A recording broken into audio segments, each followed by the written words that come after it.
បាទលោកបាទ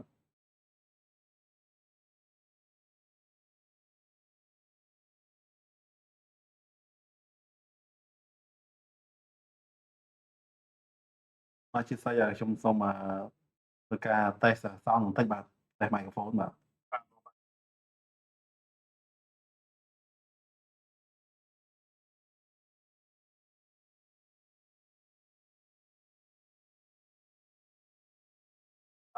ធ្វើការតេស្តសងបន្តិចបាទតេស្តមីក្រូហ្វូនបា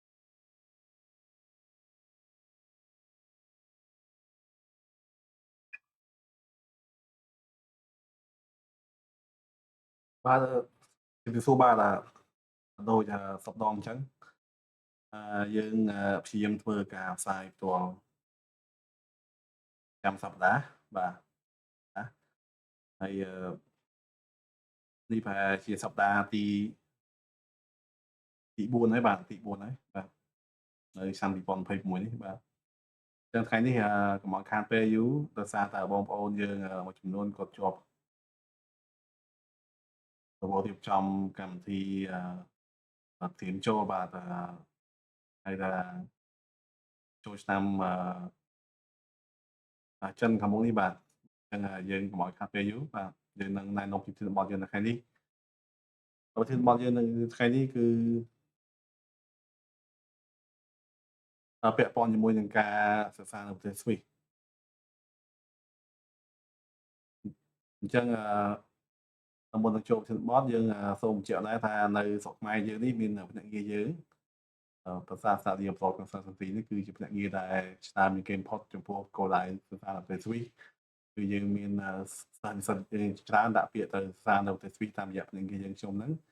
ហើយខ្ញុំបាទផ្ទាល់ក៏ធ្លាប់សិក្សានៅស្វីសមួយឆ្នាំដែរបាទអញ្ចឹងខ្ញុំបទពិសោធន៍ច្រើនពាក់ព័ន្ធនឹងការរៀបចំឯកសាររៀបចំការដាក់ពាក្យស្នើសុំទិដ្ឋាការហើយនឹងពាក់ព័ន្ធជាមួយនឹងរបៀបនៃការសិក្សាបែបបទនៅប្រទេសស្វីសបាទអញ្ចឹងយើងមានកម្មវិធីមួយគឺយើងផ្ដល់ជាសំបុត្រយន្តហោះឥតគិតថ្លៃបាទយើងជួយផ្នែកមួយដែលយើងជួយsupport សិស្សនិស្សិតយើងហ្នឹងបាទគឺសំបុត្រយន្តហោះនរណាមួយជើងដ៏ឥតគិតថ្លៃទៅប្រទេសស្វីសហ្នឹងគឺលក្ខខណ្ឌមួយមានតែមួយគឺលក្ខខណ្ឌដែលបងប្អូនចុះឈ្មោះសិក្សានៅប្រទេសស្វីសតាមរយៈភ្នាក់ងារយើងខ្ញុំហើយទៅកាន់សាលាដែលជាដៃគូរបស់ភ្នាក់ងារយើងខ្ញុំបាទចឹងនៅប្រទេសស្វីសនេះយើងផ្សព្វផ្សាយកម្មវិធីសារចំណេះដឹងទូទៅនៅ boarding school បាទហើយនឹងកម្មវិធីថ្នាក់អឧត្តមសាសបាទហើយនៅក្រៅឧត្តមសាសហ្នឹងបាទន័យថាពីបរិញ្ញាបត្ររហូតទៅដល់អនុបណ្ឌិតយើងកំណត់ចំនួន30កន្លែងហ្នឹងតែជាទូទៅអាចច្រើនជាងហ្នឹងបើសិនជាមានបងប្អូនចូលឈ្មោះច្រើនបាទអញ្ចឹងវគ្គថ្មីគឺឆ្នាំ2026នេះនៅស្វីសគឺគេចូលរៀនសឹងរាល់ខែបាទមួយសាលាមួយចំនួនហើយសាលាយើងមួយចំនួនខ្លះក៏ផ្ដល់អាហារូបករណ៍ជាភាគបាទជាភាគដល់បងប្អូនសិស្សនិស្សិតខ្មែរទាំងឡាយអាច25%រហូតដល់អាចថាជិត$10000អាមេរិកាំងបាទគឺទៅតាមលក្ខខណ្ឌរបស់យើងមួយៗគឺអាចមាន25%ឆ្នាំទី1រហូតដល់8000ស្វីសហ្វ្រង់$10000អាមេរិកាំងក្នុងមួយឆ្នាំបាទអញ្ចឹងបើសិនជាបងប្អូនដាក់ពាក្យទៅសិក្សានៅប្រទេសស្វីសត្រូវការចំណេញថ្លៃសំបុត្រយន្តហោះអាចទំនាក់ទំនងនឹងយើងខ្ញុំដើម្បីធ្វើការប្រឹក្សាយោបល់ដាក់ពាក្យទៅបន្តការសិក្សានៅប្រទេសស្វីសហ្នឹងបាទនៅចំពោះតម្លៃសេវាកម្មជួយសិស្សនិស្សិតខ្មែរយើងទៅបន្តការសិក្សានៅប្រទេសស្វីសហ្នឹងគឺភ្នាក់យើងខ្ញុំគិតថ្លៃសេវាកម្មនិងថ្លៃបរិក្ខារឯកសារនិងចំណាយផ្សេងៗជាមួយនឹងកុងស៊ុលស្វីសហ្នឹងលើសលែងតែថ្លៃទិដ្ឋាការតែជាទូទៅថ្លៃទិដ្ឋាការនៅទិដ្ឋាការវីសា D National Visa នៅប្រទេសវាគឺគេអត់គិតថ្លៃពីសិស្សនិស្សិតខ្មែរយើងទេបាទនឹងបើសិនជាគេគិតថ្លៃគឺនៅលើខាងគុនសិស្សបាទតែខាងយើង cover តែថ្លៃបរិក្ខារឯកសារថ្លៃសេវាកម្មហើយនិងថ្លៃរដ្ឋបាលកុងស៊ុលស្វីសបាទអញ្ចឹងអឺយើងគិតតែ$250ទេបាទ$250ទេបាទហើយយើងក៏មានផ្ដល់ជា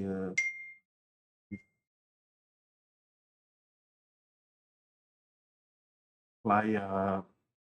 សំបុត្រយន្តហោះអត់គិតថ្លៃបាទមួយជើងបាទឥឡូវខ្ញុំសូមបន្តទៅប្រធានបទយើងថ្ងៃនេះគឺយើងនឹងជជែកអំពីសាលា boarding school មួយនៅប្រទេសស្វីសបាទដឹងហើយប្រទេសស្វីសជាគោលដៅពេញនិយមសម្រាប់គ្រួសារអភិជនបាទគ្រួសារអភិជននៅលើបណ្ដាប្រទេសនៅពិភពលោកយើងហ្នឹងគឺតែងតែបញ្ជូនកូនចៅទៅបន្តការសិក្សានៅប្រទេសស្វីសបាទអញ្ចឹងភាគច្រើនគឺអ្នកសិក្សានៅប្រទេសស្វីសគឺភាគច្រើនអាចថាជាសិស្សនិស្សិតមកពីគ្រួសារអភិជនបាទពិសេសគឺកម្មវិធី boarding school ហ្នឹងតែម្ដងបាទហើយ boarding school នៅស្វីសហ្នឹងគឺមានតម្លៃសិក្សារហូតទៅដល់ជិតតាមខ្ញុំមិនច្រឡំណា$15,000អាមេរិកក្នុងមួយឆ្នាំនៅប្រទេសស្វីសបាទតែថ្ងៃនេះយើងណែនាំប្រទេសពីសាលាមួយដែលមានតម្លៃសមរម្យបាទអញ្ចឹងសាលាយើងគឺHoch Alpines Institute ដ្ឋានបាទគឺគេហៅកាត់ហៅថាHIF បាទ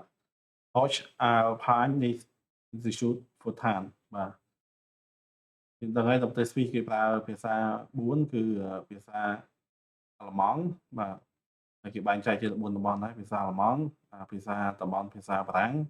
តំបន់ភាសាអ៊ីតាលីហើយនិងភាសាទៀតគឺភាសា Romance អញ្ចឹងប្រជាជនស្វីសភាគច្រើនគឺចេះគេហៅmultilingualism គឺថាប្រជាជនស្វីសគឺជាទូទៅចេះច្រើនភាសានិងចេះថែមនឹងភាសាអង់គ្លេសមួយទៀតបាទ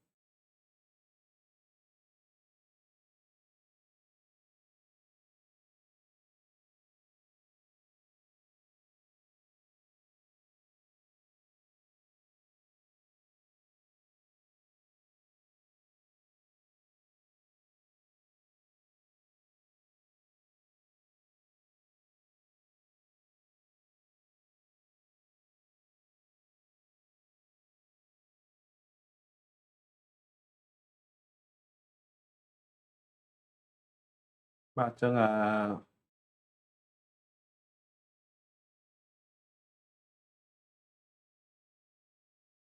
ឥឡូវមុននឹងចូលដល់អឺព័ត៌មានលម្អិតអំពីសាលា HIF ពី boarding school ហ្នឹងហើយយើងសូមបង្ហាញពីទីតាំងសិនបាទអញ្ចឹងសាលាអឺ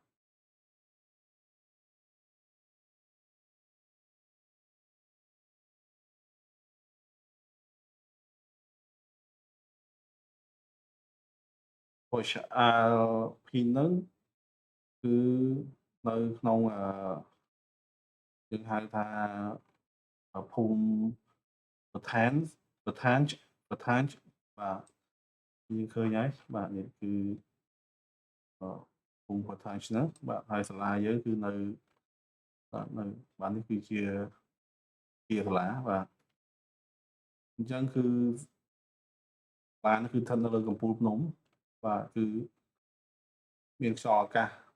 បរិសុទ្ធនៅលើកំពូលភ្នំហើយយើងធ្វើដំណើរពីសាលាហ្នឹងទៅទីក្រុង Zurich គឺ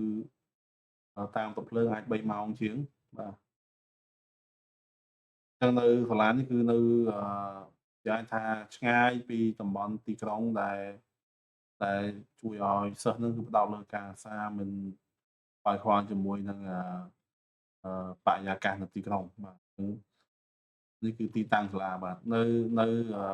តំបន់ភ្នំបាទតំបន់ភ្នំគឺនៅលើភ្នំបាទ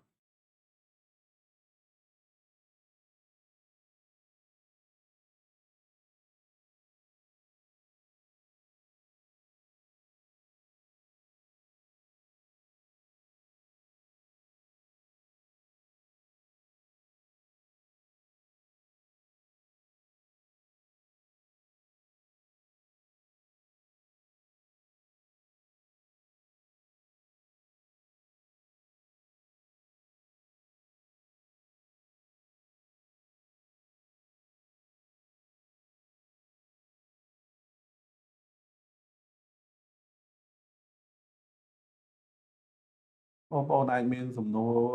ផ្សេងៗអាចទម្លាក់ជា comment មកក៏បានអឺបាទមាន បងសតបរមីឲ្យខ្ញុំជួយនិយាយពីការសិក្សានៅសហរដ្ឋអាមេរិកអានឹងអាចចាំសប្តាហ៍ក្រោយបាទប៉ុន្តែបើសិនជាបងតាមដានទស្សនា page Facebook របស់ភ្នាក់ងារខ្ញុំឬមួយក៏អឺ YouTube Channel អាចស្វែងរកបានពីការសាងនៅសហរដ្ឋអាមេរិកឬមកក៏អាចចូលរួម Telegram Channel របស់យើងណាតែថ្ងៃនេះយើងនិយាយពីប្រទេសស្វីសអាចនឹងសប្តាហ៍ក្រោយខ្ញុំនឹងអាចនិយាយពីសហរដ្ឋអាមេរិកបាទពីការសាងសហរដ្ឋអាមេរិកបាទ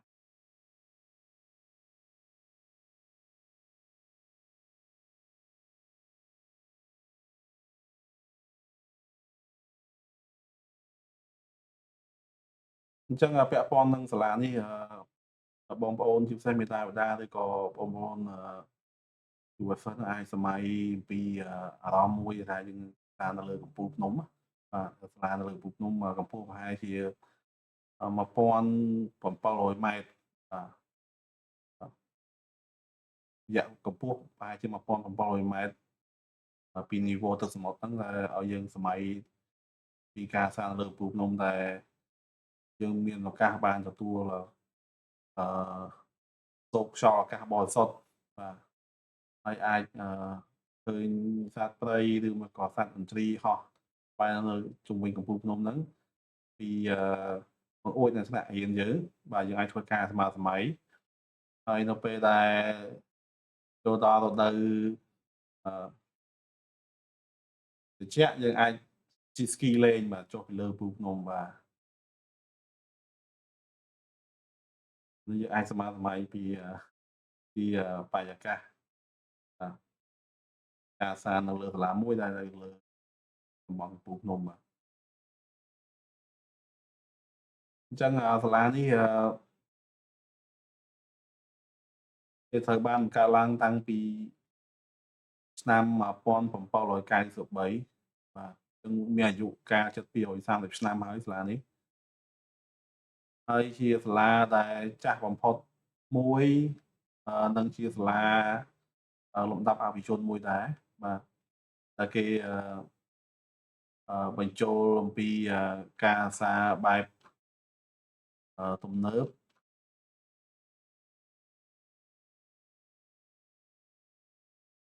និង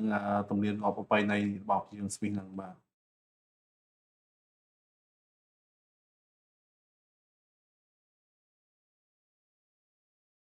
ក្នុងសាលាហ្នឹងគេមានកម្មវិធីពីរកម្មវិធីមួយគឺកម្មវិធី International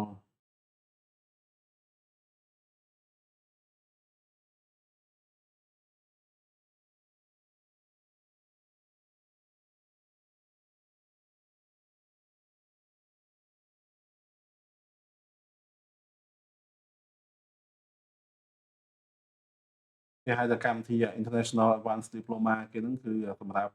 សិស្សដែលបញ្ចប់ថ្នាក់យើងខ្មែរចំណាស់តំបាក់ឌុបប៉ុន្តែនៅប្រទេសស្វីសបាទពីដល់13ឆ្នាំបាទអញ្ចឹងយើងបញ្ចប់ថ្នាក់វិទ្យាល័យហ្នឹងគេមានឱកាសទៅសិក្សានៅប្រទេសផ្សេងៗដែលគេរួមបញ្ចូលជាមួយនឹងកម្មវិធី British A Levels បាទហើយជាលក្ខណៈ Gold Standard សម្រាប់British A Level គឺជា Gold Standard ហើយក្នុងការដាក់ពាក្យរៀននៅសាកលវិទ្យាល័យនានាបាទអញ្ចឹងគេមានកម្មវិធី International Advanced Diploma ហ្នឹងមួយបាទអញ្ចឹងA levels ហ្នឹងគឺវាល្អសម្រាប់សិស្សខ្មែរយើងដោយសារសិស្សខ្មែរយើងដូចថាជាច្រើនបកកាយគណិតវិទ្យាកាយវិទ្យាសាស្ត្របាទអញ្ចឹងជាទូទៅគឺយើងសង្កេតឃើញអញ្ចឹងថាសិស្សខ្មែរយើងគឺបកកាយខាងវិស័យវិទ្យាសាស្ត្រនិងគណិតវិទ្យាបាទអញ្ចឹងចំពោះ A level គឺផ្ដោតទៅលើហ្នឹងបាទអ្នកសោយរឿងប្រវត្តិសាស្ត្រអីហ្នឹងគឺវិទ្យាសាស្ត្រសង្គមគឺមកខាង A level គឺត្រូវបាទអញ្ចឹងយើងកាន់ A level ហ្នឹងគឺយើងអាច apply ទៅរៀននៅសាកលវិទ្យាល័យច្រើននៅលើពិភពលោកដូចជានៅចក្រភពអង់គ្លេសនៅសហរដ្ឋអាមេរិកនៅប្រទេសអូស្ត្រាលីកាណាដានៅប្រទេសស្វីសហ្នឹងអញ្ចឹងយើងចូលទៅយើងអត់ចាំបាច់រៀនថ្នាក់រៀន foundation ទេបាទយើងចូលទៅ direct ហ្មងប៉ុន្តែបើសិនជាអ្នកទាំងអស់ចង់ចំណេញយើងរៀនចប់នៅស្វីសហ្នឹងយើងមានសញ្ញាបត្រមធ្យមសាស្ត្រនៅស្វីសជាប្រភេទA level ហ្នឹងគឺយើងអាចមានឱកាសសិក្សានៅស្វីសដោយ នៅ Swiss ការអាសាគេគឺតម្លៃធូរថ្លៃមែនទែនបាទសាកលវិទ្យាល័យខ្លះសឹងថា free អត់គិតថ្លៃបាទសាកលវិទ្យាល័យខ្លះអាចតម្លៃអត់ដល់10000អាច$4000ក៏មាន$3000ក៏មានបាទ$5000ហ្នឹងនៅប្រទេស Swiss គឺធូរថ្លៃខ្លាំងមែនទែនហើយយើងអាចយកសញ្ញាបត្រហ្នឹងទៅដាក់ពាក្យសារនៅប្រទេសអាល្លឺម៉ង់នៅគិតនឹងជាចំណេញបាទពីព្រោះអីដោយសារតែយើងរៀននៅប្រទេស Swiss អញ្ចឹងគេទទួលស្គាល់លក្ខខណ្ឌយើងក្នុងការយើងចូលសាកលវិទ្យាល័យរដ្ឋនៅប្រទេស Swiss បាទជាមួយនឹងនៅខាងប្រទេសអឺរ៉ុបផ្សេងៗទៀតបាទហើយកម្មវិធីជម្រើសទី2គឺជា Swiss Diploma មានថាយើងរៀនសញ្ញាបត្របាក់ឌុប Swiss បាទអាហ្នឹងគឺសម្រាប់យើងចង់បន្តការសាងនៅប្រទេសស្វីសថ្នាក់ឧត្តមសាហ្នឹងបាទអញ្ចឹងដោយសារតែកម្មវិធីSwiss High School Diploma ហ្នឹងគឺគេរៀនជាពីរភាសារៀនជាភាសាអាល្លឺម៉ង់និងភាសាអង់គ្លេសឬមួយក៏ភាសាអាល្លឺម៉ង់លាយភាសា Romance បាទអញ្ចឹងបើសិនជាយើងអត់ចង់រៀនភាសាអាល្លឺម៉ង់ស៊ីជម្រៅទេយើងអាចជ្រើសរើសកម្មវិធីInternational Advanced Diploma គេហ្នឹងគឺ A level ប៉ុន្តែបើយើងរៀនក៏មានឱកាសរៀននៅសាកលវិទ្យាល័យនៅក្នុងប្រទេសអាល្លឺម៉ង់ប្រទេសស្វីសបន្តទៀតដោយមិនចាំបាច់បង់ថ្លៃឬបង់ថ្លៃតិចតួចហ្នឹងគឺយើងអាចពិចារណាកម្មវិធីSwiss High School Diploma ហ្នឹងបាទព្រោះហ្នឹងគេរៀនជាភាសាអាល្លឺម៉ង់ជាមួយភាសាអង់គ្លេសអញ្ចឹងដូចខ្ញុំជឿជាក់ថាអត្ថប្រយោជន៍នៃការរៀនSwiss High School Diploma ហ្នឹងគឺជាភាសាអាល្លឺម៉ង់លាយភាសាអង់គ្លេសហ្នឹងគឺយើងមានឱកាសទៅបន្តការសិក្សានៅសាកលវិទ្យាល័យរដ្ឋនៅប្រទេសស្វីសបាទដោយសាលាខ្លះគេគិតថ្លៃតិចតួចសាលាខ្លះគេមិនគិតថ្លៃនៅប្រទេសស្វីសហ្នឹងបាទអញ្ចឹងដូចជាអាចមានឱកាសចូលទៅETH Zurich ឬក៏ St. Gallen ឬក៏យើងទៅសាលាផ្សេងៗទៀតនៅប្រទេសស្វីសខ្ញុំសូមបញ្ជាក់ថានៅការសិក្សានៅប្រទេសស្វីសនៅសាកលវិទ្យាល័យរដ្ឋគឺមានតម្លៃធូរថ្លៃមែនទែនបាទប៉ុន្តែភាគច្រើនសាកលវិទ្យាល័យគេសិក្សាជាភាសាអាល្លឺម៉ង់លាយភាសាអង់គ្លេសពេលខ្លះគឺភាសាអាល្លឺម៉ង់សុទ្ធតែបើយើងមានឱកាសសាកលវិទ្យាល័យខ្លះគេអត់គិតថ្លៃទេហើយនៅប្រទេសអាល្លឺម៉ង់ក៏សាកលវិទ្យាល័យមួយចំនួនធំអត់គិតថ្លៃការសិក្សាជាមួយសាកលវិទ្យាល័យអន្តរជាតិដែរបាទអញ្ចឹងកម្មវិធី Swiss High School Diploma នេះគឺយើងមានឱកាសច្រើនក្នុងការយើងចំណាយសិក្សា boarding school នឹងអស់ច្រើនមែនប៉ុន្តែដល់ពេលយើងចូលសាកលវិទ្យាល័យគឺអាចមានឱកាសសិក្សានៅសាកលវិទ្យាល័យរដ្ឋនៅប្រទេសស្វីសឬប្រទេសអាល្លឺម៉ង់បាទ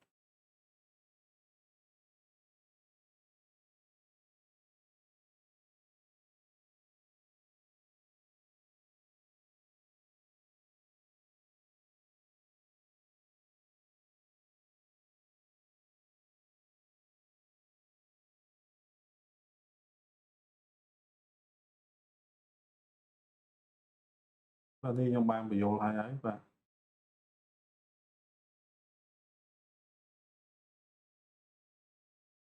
អញ្ចឹងគេចាប់ផ្ដើមទទួលសិស្សចាប់ពីអាយុ12ឆ្នាំឡើងលើបាទហើយកម្មវិធីគេគឺមានពីថ្នាក់ទី8រហូតដល់ទី13បាទអញ្ចឹងយើងក្រោម12ឆ្នាំយើងដាក់ទៅបានពី12ឆ្នាំឡើងលើមានថាអាចចាប់ពីថ្នាក់នៅខ្មែរយើងពីថ្នាក់ទី7ឡើងលើបាទ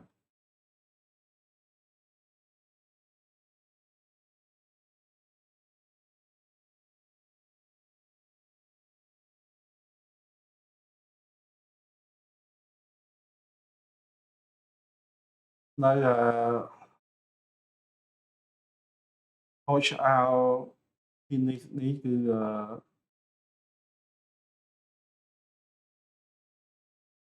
គេរៀនថ្នាក់គេហ្នឹងគឺមិនមានសិស្សច្រើនទេតែ15នាក់ទេបាទអញ្ចឹងគ្រូបង្រៀនគឺមានឱកាសក្នុងការបញ្យល់សិស្សឲ្យបានយល់ក្បោះក្បាយហើយសិស្សក៏មានឱកាសមានថាមិនមានសិស្សណាមួយគេចផុតពីគ្រូទេគឺមានឱកាសចូលរួមសកម្មភាពក្នុងថ្នាក់រៀនជាមួយគ្នាទាំងសិស្សទាំងគ្រូដោយសារតែយើងសិស្សតិចបាទអានេះជា schedule មួយរបស់កូនសិស្សបាទប្រចាំថ្ងៃហ្នឹងអ្វីខ្លះអញ្ចឹងពីម៉ោង6:45ទៅ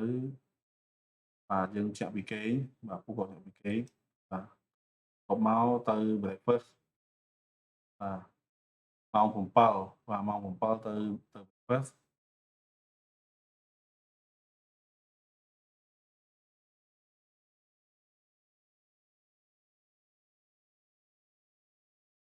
អ្នកពីគេងមកទឹកម្ល៉េះម៉ោង7ទៅ breakfast ហើយម៉ោង7:45ទៅម៉ោង12ហ្នឹងគឺចាប់ផ្ដើមចូលរៀនថ្នាក់វេនពេលព្រឹកឡើង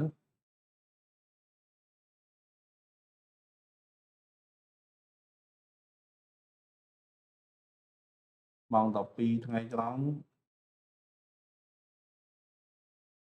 ចាប់ផ្ដើមញ៉ាំអាហារពេលថ្ងៃម៉ោង1កន្លះដល់ម៉ោង4គេចាប់ផ្ដើមរៀនថ្នាក់ពេលរសៀលបាទជាពេលព្រឹកឡើងគេច្រើនពាក់ព័ន្ធនឹងកីឡាច្រើនពាក់ព័ន្ធនឹងកីឡាច្រើនមានន័យថា physical education បាទហើយពេលអាហារពេលថ្ងៃហើយចាប់ពីម៉ោង1កន្លះម៉ោង4គឺគេចាប់ផ្ដើមចូលរៀនថ្នាក់ទ្រឹស្ដីវិញបាទហើយម៉ោង4ដល់ម៉ោង6ល្ងាចគឺគេចាប់ផ្ដើមចេញទៅ adventure នៅខាងក្រៅសាលាបាទដើរមើលបរិស្ថានមើលអីហ្នឹងស្វែងយល់ពីបរិយាកាសខាងក្រៅពីម៉ោង6ដល់5នាទីគឺគេហូបអាហារពេលល្ងាចហូបអាហារពេលសកម្មភាពគេប្រចាំថ្ងៃបាទអញ្ចឹងគឺចាប់ផ្ដើមក្រោកពីគេងពីម៉ោង6:45បាទមុនម៉ោង7ហើយមានពេលប្រហែលជា30ទៅ45នាទីហូបអាហារពេលព្រឹកហើយចេញទៅហាត់ប្រាណឬក៏កម្មវិធីសិក្សាអប់រំរាងកាយអីហ្នឹងបាទហើយបានពេលឡើងហូបបាយថ្ងៃត្រង់ដល់6កន្លះចាប់ផ្ដើមចូលរៀនមុខវិជ្ជាផ្សេងៗទៀតបាទហើយល្ងាចឡើងគឺគេចេញទៅ adventure ក្រៅបាទនឹងម៉ោង6អាហារពេលល្ងាចបាទកម្មវិធីគេបាទអញ្ចឹងboarding school ហ្នឹងគឺនៅស្រុកខ្មែរយើងអត់សូវពេញនិយមទេបាទនៅលោកខាងលិចដូចនៅជាចក្រភពអង់គ្លេសនៅអឺរ៉ុបនៅសហរដ្ឋអាមេរិកអីហ្នឹងគឺគេពេញនិយម boarding school មាន boarding school ច្រើនបាទយើងធ្លាប់មើលរឿង Harry Potter ក៏អានោះជាលក្ខណៈ boarding school ហើយមានរឿងកុនអឺរ៉ុបជាច្រើនបាទគឺលក្ខណៈ boarding school ច្រើននិយាយទៅគឺនៅអឺរ៉ុបគេចូលចិត្ត boarding school បាទ boarding school ខ្ញុំព្យាយាមដើររកជាភាសាខ្មែរយើងព្យាយាមរកដែរតែអត់ដឹងថាខ្មែរយើងហៅយ៉ាងម៉េចboarding school គឺគេរៀននៅក្នុងសាលាហ្នឹងគេស្នាក់នៅក្នុងសាលាហ្នឹងហើយគេហូបគេរស់នៅក្នុងសាលាហ្នឹងបាទនៅក្រោមការគ្រប់គ្រងរបស់សាលាបាទមានសាលារៀនអន្តេវាសិកដ្ឋាននិងការហូបចុកអីគឺនៅក្នុងសាលាហ្នឹងអស់បាទគឺពុកម្ដាយយកទៅតម្លាក់ចោលនៅ boarding school ហ្នឹងបាទហើយ boarding school ក៏គេមានប្រភេទជាច្រើនដែរ boarding school ខ្លះគេនិយាយថាគេដាក់តែពេលថ្ងៃទេយប់ឡើងគេទៅគេងផ្ទះឪពុកម្ដាយសម្រាប់ប្រជាជនស្វីសតែបើយើងអត់មានបងប្អូននៅស្វីសទេយើងត្រូវគេងនៅក្នុងសាលាបាទហើយក៏គេអត់ចាំបាច់នៅពេញមួយសប្តាហ៍ទាំងថ្លៃទៅតាមហ្នឹងបាទ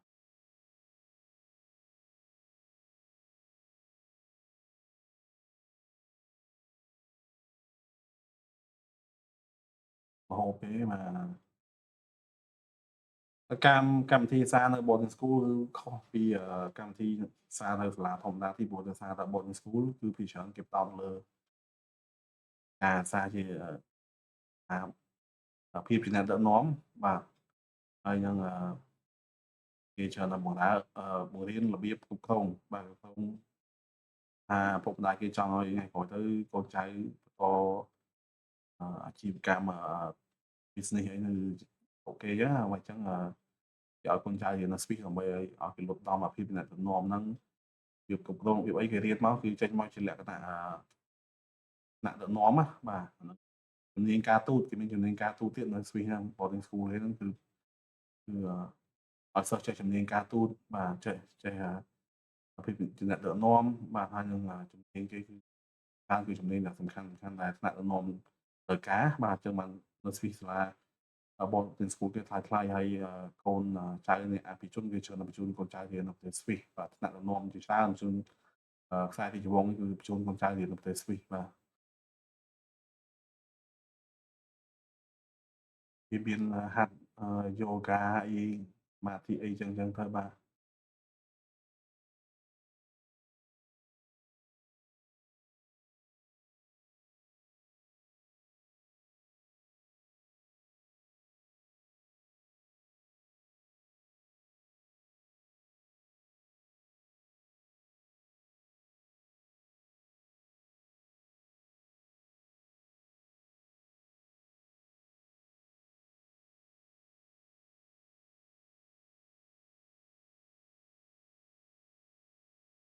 សាលាហ្នឹងគេមាន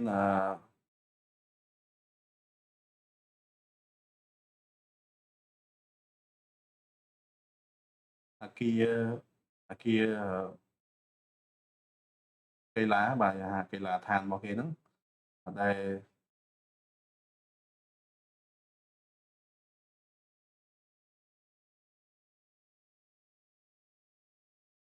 តែជាកន្លែងកីឡាគេហ្នឹងវាមិនមែនថា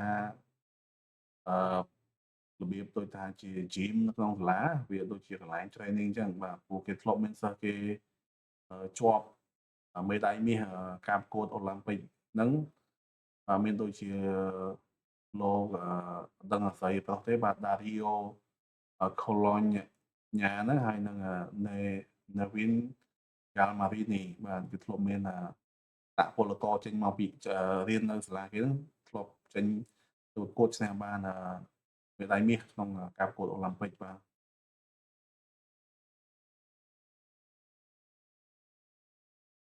ចឹងគេមានម៉ោងកីឡាឲ្យសិស្សបាទម៉ោងកីឡាហ្នឹងគេ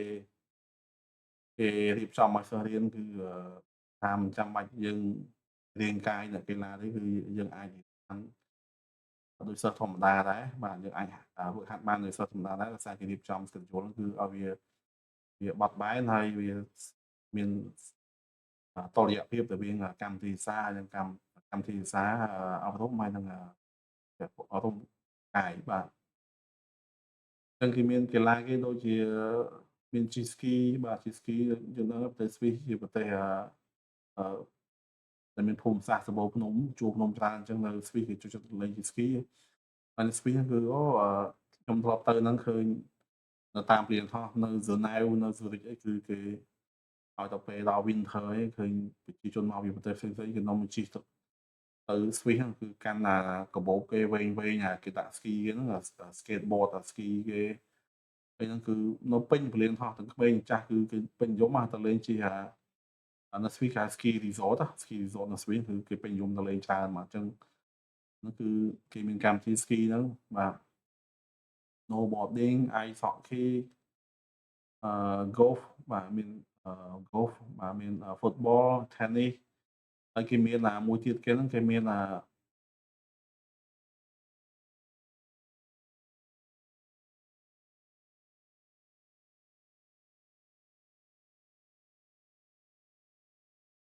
ski បាញ់ski បាញ់ហ្នឹងបាទតែខ្មែរយើងអត់មានកីឡាហ្នឹងអញ្ចឹងទៅខ្ញុំពិបាកហៅគេ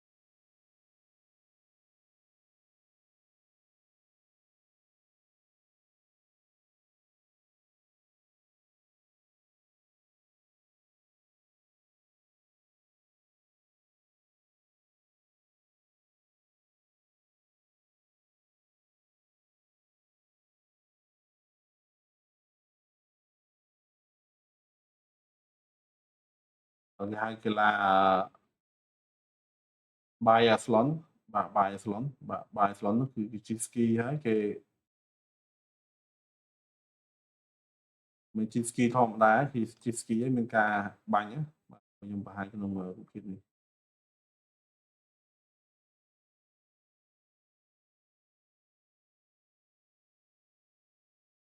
នេះដែលឃើញក្នុងរូបភាពនេះហ្នឹងbiathlon ហ្នឹងគឺនេះគេមានជិះ ski ហើយគេមកបាញ់អញ្ចឹងបាទដឹងយើងថាមិនថាជិះបាញ់ជិះ ski បាញ់បាទbiathlon បាទ biathlon បាទខ្មែរយើងអត់មានទេព្រោះដោយសារយើងអត់មានអឺអាភ្នំទឹកកកយើងអត់មានភ្នំទឹកកកដូចគេអញ្ចឹងយើងអត់មានទេខ្មែរយើងមានតែថាមានហុកគីឬអីមានរាំមើល ski អីមាននៅ OCAC នេះគឺមានសាលាកាណាដាហ្នឹងគេមានកន្លែងជិះ ski ទឹកកកគេហ្នឹងបាទ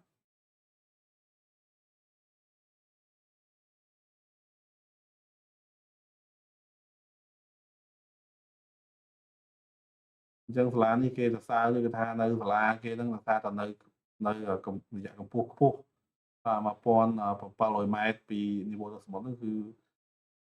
នឹងវាអាចជួយបង្កើនសុខភាពរាងកាយផ្លូវចិត្តហើយធ្វើឲ្យយើង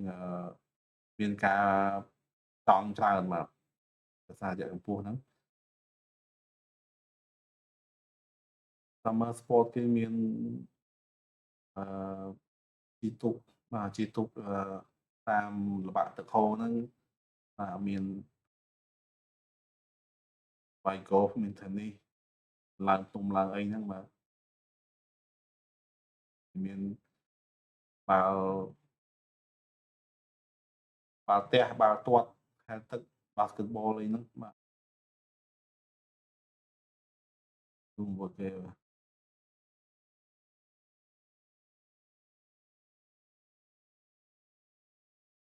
អញ្ចឹងយើងតទៀតបន្ទាប់ពីកីឡាដ្ឋាននៅសាលាហ្នឹងហើយយើងមកមើលកន្លែង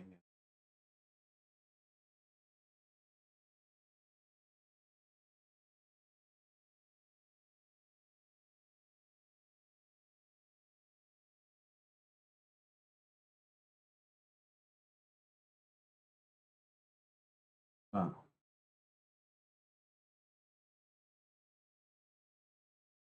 អញ្ចឹងកន្លែងស្នាក់នៅគឺ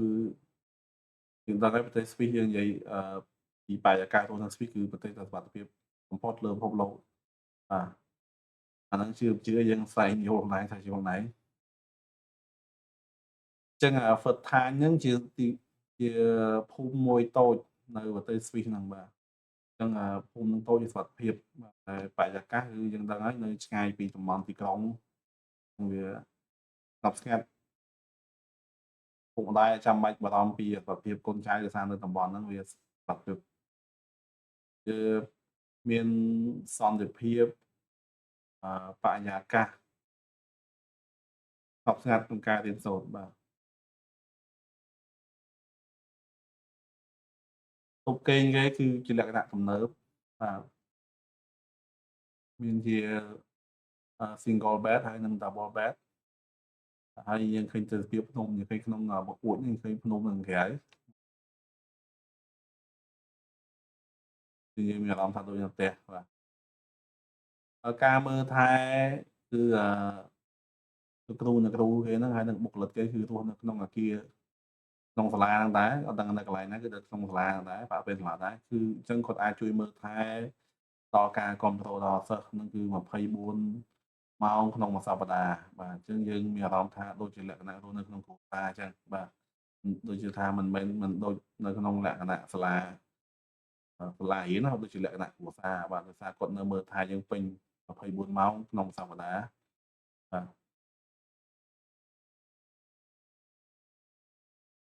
អញ្ចឹង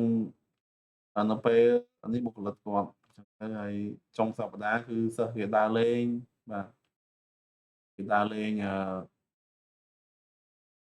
ឡើងភ្នំដើរលេងជិះទូកតាមទឹកហូរហ្នឹងបាទឡើងភ្នំទៅសាក់មន្ទីរទៅទស្សនាទីក្រុងក្បែរឬក៏ទៅលេងប្រទេសផ្សេងៗដោយសារសាលាហ្នឹងគឺនៅជិតឃើញក្នុងmap នេះគឺនៅជិតអ៊ីតាលីបាទនៅជិតមីឡានជិះទឹកភ្លើងមកមីឡានប្រហែលនាទី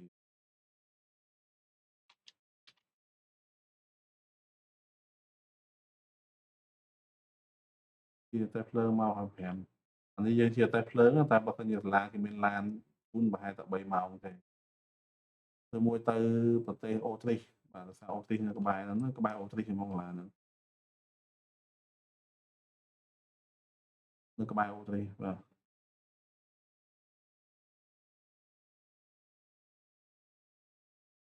បាទ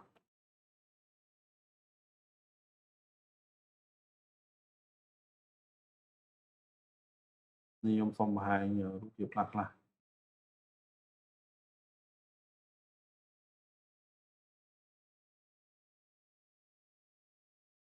នេះជាសាលាបាទ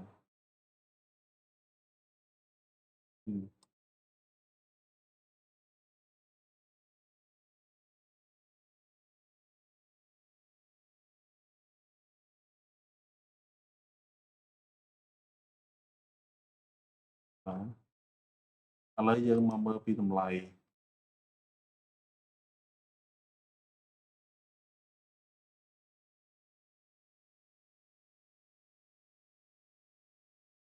តម្លៃប្រមាណបាទហើយហ្នឹងសាលានេះគឺយើងមិនសម្រាប់សិស្សធម្មតាទេគឺយើងសម្រាប់អឺសិស្សដែលមានជីវភាពទូធាខ្លាំងបាទមកពីគ្រួសារមានទូធាខ្លាំងអញ្ចឹងតម្លៃនៃការចុះឈ្មោះចូលរៀនគឺ 1,500 ហ្វ្រង់ទីចុះឈ្មោះចូលរៀនបាទបាយរដ្ឋបាលគេហ្នឹងគឺអាយុក្រោម18ឆ្នាំគឺ 2,600 ហ្វ្រង់អាយុលើស18ឆ្នាំគឺ 6,400 ហ្វ្រង់អានោះសម្រាប់រដ្ឋបាលបង់ប្រចាំឆ្នាំហើយយើងត្រូវធ្វើការបង់កក់មុន 10,000 ហ្វ្រង់1,000 ហ្វ្រង់នេះគឺអាចអឺខ្ញុំសូមត្រឡប់មកខាងលើសម្រាប់រដ្ឋបាលគេហ្នឹងគឺគេក្តោបទៅលើថ្លៃវីសាថ្លៃសុខភាពនិងធានារ៉ាប់រងសុខភាពផ្សេងៗបាទហើយ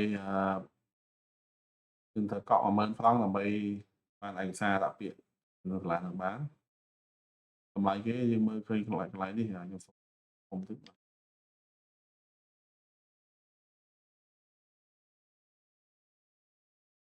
អញ្ចឹងដូចខ្ញុំបញ្យល់ខាងលើហ្នឹងកម្មវិធីគេមាន2គឺ International Advanced Diploma ហ្នឹងគឺថ្នាក់ទី9 54,300 ហ្វ្រង់បាទហើយថ្នាក់ទី10ទៅ11គឺ 54,300 ហ្វ្រង់ថ្នាក់ទី12 13គឺ 62,300 ហ្វ្រង់បាទគឺយើងចង់ដឹងមួយឆ្នាំនឹងប៉ុន្មានដោយសារតែឥឡូវលុយហ្វ្រង់ហ្នឹងរៀងឡើងថ្លៃបាទអាចមើលកន្លែងនេះបាទ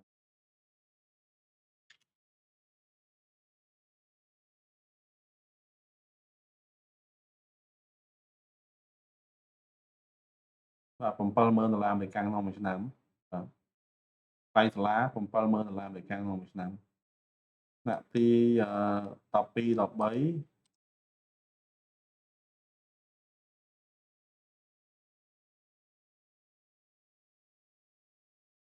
$80,000អាមេរិកក្នុងមួយឆ្នាំតែនឹងថ្លៃតែបើយើងចង់ធូរថ្លៃយើងរៀនកម្មវិធីជា Swiss Material Gymnasium ហ្នឹងគឺបាក់ឌុក Swiss បាទអាហ្នឹងមួយឆ្នាំដល់14,400 ហ្វ្រង់ទេធូរថ្លៃជាង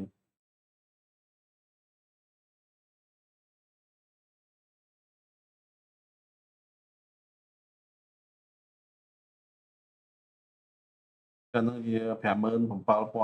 រិកអញ្ចឹងកម្មវិធី International Advanced Diploma ហ្នឹងCambridge ដូចជា British Level A បាទ A Level ហ្នឹងគឺទី9ទី11គឺ$70,000ហើយទី12 13គឺ$80,000អាមេរិកមួយឆ្នាំហើយបើយើងចង់ធូរថ្លៃយើងរៀនកម្មវិធីSwiss Diploma សញ្ញាបត្រ Swiss ហ្នឹងតែ57,000ទេបាទថ្លៃសាលាហើយយើងបូកថ្លៃរស់នៅហូបចុកនោះយើងបូកអឺវាបើយើងនៅ7ថ្ងៃយើងទៅពីស្រុកខ្មែរយើង7ថ្ងៃវា20,000ទៀតបាទយើងបូកថ្លៃរស់នៅធម្មតាហ្នឹង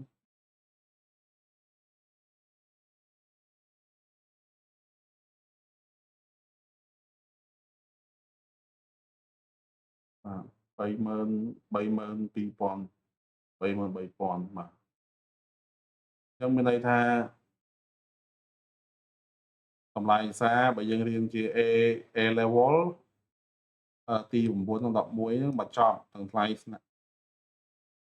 នៅទាំងថ្លៃម្ហូបថ្លៃសាលាគឺជិត10,000ក្នុងមួយឆ្នាំ$10,000អាមេរិកក្នុងមួយឆ្នាំយើងរៀនដល់ទី12 13អាច11,000បាទតែបើយើងរៀន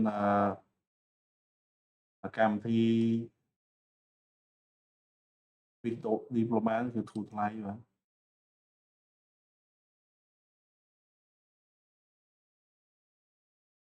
44,000មកបូក69,000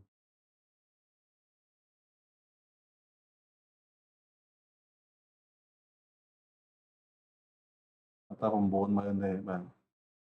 បើយើងរៀននេះគឺធូរថ្លៃជាងបាទ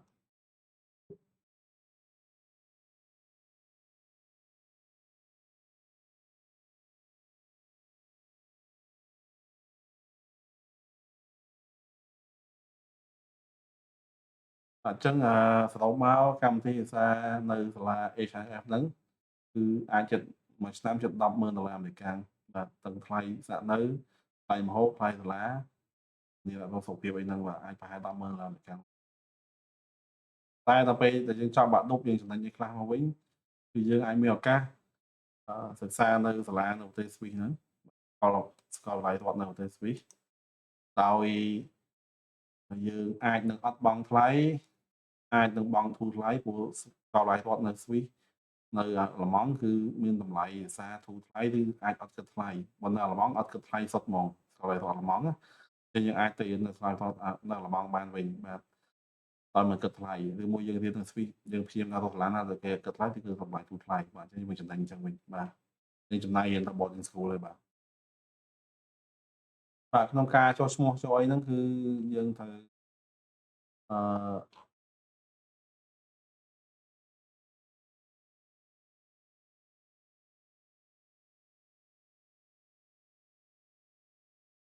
ដកបន្ទុកប្រចាំឆ្នាំ2ទៅ3ឆ្នាំចុងក្រោយបាទហើយយើងធ្វើការសម្ភាសន៍ជាមួយ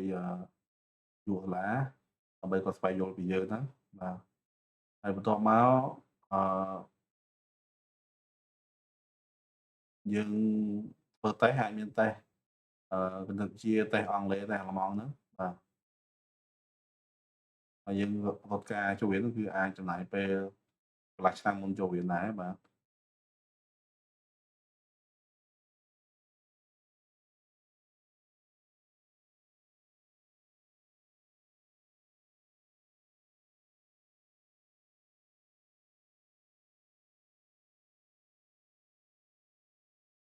បាទអញ្ចឹងយើងជិតចប់ហើយបាទអញ្ចឹងខ្ញុំសូមសង្ខេបឡើងវិញហេតុអីបានជាយើងត្រូវជ្រើសរើសសាលា HIF នៅប្រទេសស្វីសហ្នឹងបាទអញ្ចឹងសាលាគេគឺនៅក្នុងតំបន់ដែលគេថាស្ងប់ស្ងាត់បរិយាកាសក្នុងក្នុងការរៀនសូត្របាទនៅលើកំពូលភ្នំហ្នឹងបាទហើយយើងនៅស្រុកខ្មែរយើងដឹងហើយនៅស្រុកខ្មែរនៅតំបន់អាស៊ីពីច្រើនគឺទីក្រុងមនុស្សទូនៅច្រើនអញ្ចឹងយើងទៅស្វីសគឺយើងអាចមានឱកាសរៀននៅសាលាដែលមានបរិយាកាសស្ងប់ស្ងាត់ដែលមានខ្យល់អាកាសបរិសុទ្ធឆ្ងាយពីទីក្រុងបាទអញ្ចឹងយើងផ្ដោតទៅលើធម្មជាតិផ្ដោតទៅលើមានន័យថាអារម្មណ៍យើងផ្ដោតលើការសិក្សាគឺមានឱកាសលុតដំរាងកាយយើងបានច្រើនបាទហើយយើងអាចពង្រីកបណ្ដាញជាមួយសិស្សដែលមកពីគ្រួសារវិជនជាច្រើនបាទមកបណ្ដាមកពីអឺរ៉ុបមកពីជុំវិញពិភពលោកបាទនឹងអានឹងសំខាន់គឺយើងពង្រីកបណ្ដាញអភិជនបាទព្រោះយើងដឹងហើយកូនថ្នាក់ដឹកនាំកូនអ្នកអភិជនជាច្រើនគេទៅបន្តការសិក្សានៅស្វីសអញ្ចឹងយើងមានឱកាសដើម្បីពង្រីកបណ្ដាញអភិជនបណ្ដាញថ្នាក់ដឹកនាំថ្ងៃក្រោយទៅក៏យើងស្រួលដែរព្រោះយើងមានបណ្ដាញបាទហើយគេផ្ដោតលើវិន័យនិងការផ្ដល់ភាពឯករាជ្យដល់សិស្សបាទរៀនសិស្សឲ្យមានវិន័យនិងមានភាពឯករាជ្យគឺថាវិន័យគឺថាគ្រប់ម៉ោងច្បាស់លាស់នៅស្វីសដល់ម៉ោងគឺទៅទាន់ម៉ោងគឺទៅយឺតនៅស្វីសបាទមិនមែនទៅទាន់ម៉ោងគឺទាន់ម៉ោងនៅស្វីសនៅអាល្លឺម៉ង់ទៅទាន់ម៉ោងក៏ទៅយឺតបាទអញ្ចឹងគឺត្រូវទៅមុនម៉ោងជាពិសេសរថភ្លើងស្វីសអត់ដែលមានករណីយឺតយ៉ាវទេបើនៅប្រទេសផ្សេងៗអាចមានតែប្រទេសស្វីសគឺរថភ្លើងមិនងាយយឺតយ៉ាវទេបាទឲ្យចេះរៀបចំខ្លួនបាទមានរបៀបរបបបាទអីហ្នឹងបាទអញ្ចឹងលក្ខខណ្ឌសិស្សដែលគាត់មានជំនាញភាសាអង់គ្លេសអត់គ្រប់លក្ខខណ្ឌក៏សាលាគេទទួលចូលរៀនដែរគឺអាចរៀនធៀមភាសាអង់គ្លេសបានដែរបាទ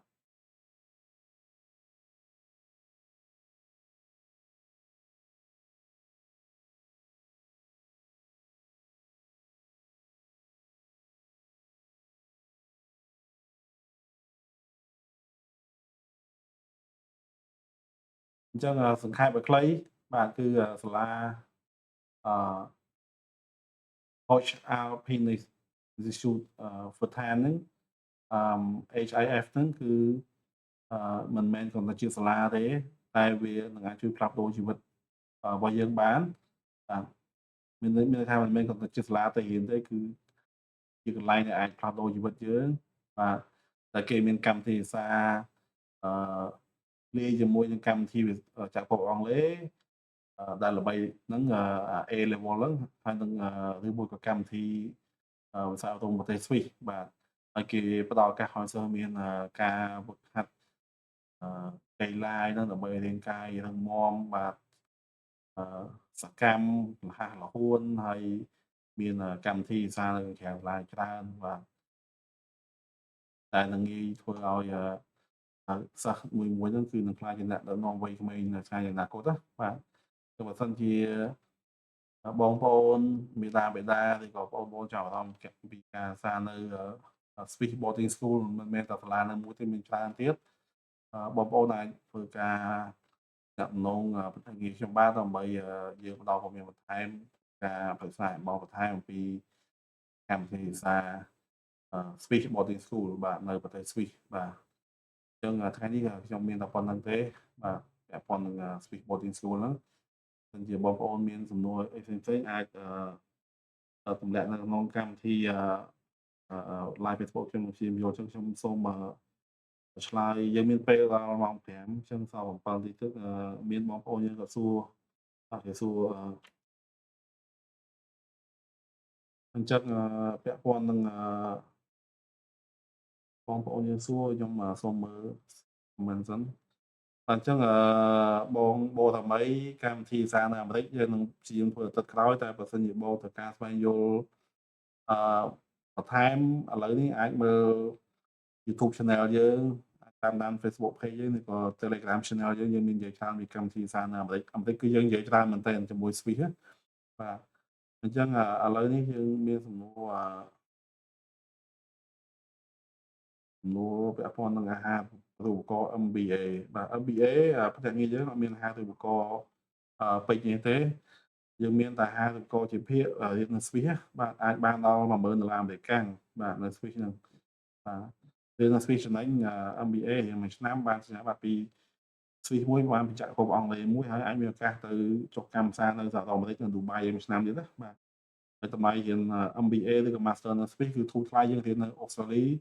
រៀននៅអាមេរិកដោយសារប្រទេសស្វីសគឺយើងរៀនតែមួយឆ្នាំទេបាទហ្នឹងពាក់ព័ន្ធ MBA យើងមានអាហារូបករណ៍មានតែនេះទេមានតែរបៀប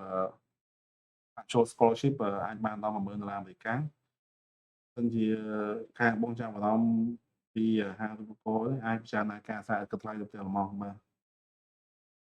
យើងមានបាទ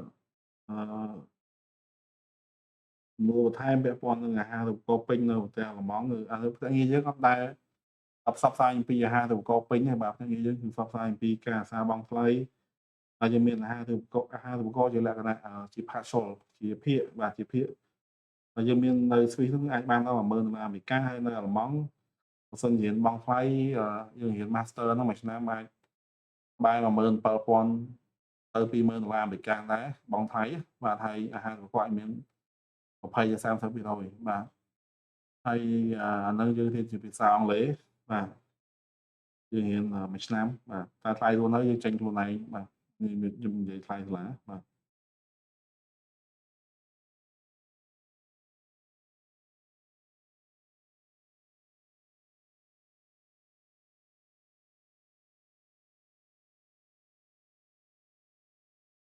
បាទអញ្ចឹង